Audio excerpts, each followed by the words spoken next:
ഉൽപ്പത്തി പുസ്തകം 38 അധ്യായം വായിക്കുമ്പോൾ, അക്കാലത്ത് യഹൂദ തന്റെ സഹോദരന്മാരെ വിട്ട് ഹീര എന്നു പേരുള്ള ഒരു അദുല്ലാമ്യന്റെ അടുക്കൽ ചെന്നു.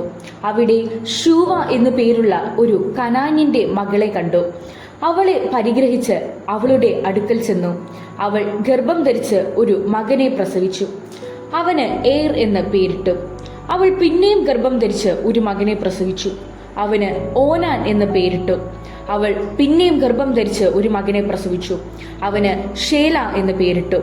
അവൾ ഇവനെ പ്രസവിച്ചപ്പോൾ അവൻ കേസീബിൽ ആയിരുന്നു. യഹൂദ തന്റെ ആദിജാതനായ ഏരിന് താമാർ എന്ന് പേരുള്ള ഒരു ഭാര്യയെ എടുത്തു. യഹൂദായുടെ ആദിജാതനായ ഏർ യഹോവയ്ക്ക് അനിഷ്ടനായിരുന്നത് കൊണ്ട് യഹോവ അവനെ മരിപ്പിച്ചു.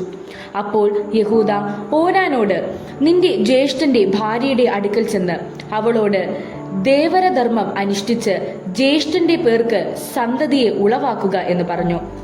എന്നാൽ ആ സന്തതി തന്റെ ദായിരിക്കല്ല എന്ന് ഓനാൻ അറിയുക കൊണ്ട് ജ്യേഷ്ഠന്റെ ഭാര്യയുടെ അടുക്കൽ ചെന്നപ്പോൾ ജ്യേഷ്ഠന് സന്തതിയെ കൊടുക്കാതിരിക്കേണ്ടതിന് നിലത്ത് വീഴ്ത്തിക്കളഞ്ഞു. അവൻ ചെയ്തത് യഹോവയ്ക്ക് അനിഷ്ടമായിരുന്നതുകൊണ്ട് അവൻ ഇവനെ മരിപ്പിച്ചു. അപ്പോൾ യഹൂദ തന്റെ മരുമകളായ താമാരോട്, എന്റെ മകൻ ഷേല പ്രാപ്തിയാകുവോളം നീ അപ്പന്റെ വീട്ടിൽ വിധവയായി പാർക്ക എന്ന് പറഞ്ഞു. ഇവനെയും സഹോദരന്മാരെ പോലെ മരിച്ചു പോകരുത് എന്ന് അവൻ വിചാരിച്ചു. അങ്ങനെ താമാർ അപ്പന്റെ വീട്ടിൽ പോയി പാർത്തു. കുറെ കാലം കഴിഞ്ഞിട്ട് ഷൂവയുടെ മകൾ യഹൂദായുടെ ഭാര്യ മരിച്ചു. യഹൂദായുടെ ദുഃഖം മാറിയ ശേഷം അവൻ തന്റെ സ്നേഹിതൻ അദുല്ലാമിന്റെ ഹീരായോടുകൂടെ തന്റെ ആടുകളെ രോമം കത്തിരിക്കുന്ന അടിയന്തരത്തിന് പോയി. നിന്റെ അമ്മായിയപ്പൻ തന്റെ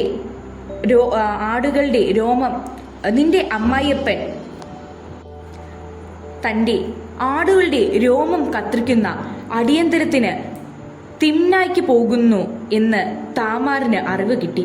ഷേല പ്രാപ്തിയായിട്ടും തന്നെ അവന് ഭാര്യയായി കൊടുത്തില്ല എന്ന് കേട്ടിട്ട് അവൾ വൈദവ്യ വസ്ത്രം മാറ്റിവെച്ച് ഒരു മൂടുപട മൂടി പുതച്ച് തിമ്നായ്ക്ക് പോകുന്ന വഴിക്കുള്ള ഏനയും പട്ടണത്തിന്റെ ഗോപുരത്തിൽ ഇരുന്നു.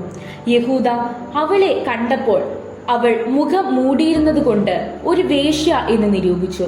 അവൻ വഴിയരികെ അവളുടെ അടുക്കലേക്ക് തിരിഞ്ഞ് തന്റെ മരുമകൾ എന്ന് അറിയാതെ, വരിക, ഞാൻ നിന്റെ അടുക്കൽ വരട്ടെ എന്ന് പറഞ്ഞു. തന്റെ അടുക്കൽ വരുന്നതിന് നീ എനിക്ക് എന്ത് തരും എന്ന് അവൾ ചോദിച്ചു. ഞാൻ ആട്ടിൻകൂട്ടത്തിൽ നിന്ന് ഒരു കോലാട്ടിൻകുട്ടിയെ നിനക്ക് കൊടുത്തയക്കാം എന്നവൻ പറഞ്ഞു. നീ കൊടുത്തയക്കേണ്ടതുപോലത്തിന് ഒരു പണയം തരുമോ എന്ന് അവൾ ചോദിച്ചു. എന്ത് പണയം തരയണം എന്ന് അവൻ ചോദിച്ചതിന്, നിന്റെ മുദ്രമോതിരവും മോതിരച്ചരടും നിന്റെ കയ്യിലെ വടിയും എന്നവൾ പറഞ്ഞു. ഇവ അവൾക്ക് കൊടുത്തു. അവൻ അവളുടെ അടുക്കൽ ചെന്നു.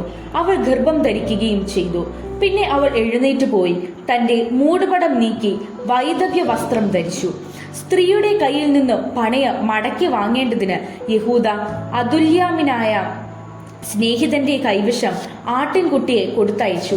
അവൻ അവളെ കണ്ടില്ല താനും.